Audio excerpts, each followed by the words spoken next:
ખજૂરભાઈ કેમ ભરાઈ ગયો છે? અમારા ખજૂરભાઈ ના કોઈ ગરીબ નું ઘર બાકી ના રહી જાય એવી અરજ તના કરશે મારા સારંગપુર ના હનુમાન દાદા, મારા ભોળિયા શંકર ભળ જેવા.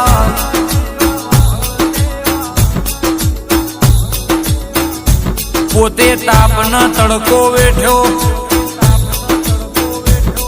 એ ઠંડી વરહાદ ના જોઈ, અધરાત મધરાત ના ઉજાગરા કરી ગરીબ નો સાપરું જો ના ઘરમાં પલટી નોખ્યું ના. જીના ઘર ના હોય ને વર્તો થાય એ જેણો જેણો મેઘ પડે નોનું નોનું બાળ રોવ એટલે જીના ના હોય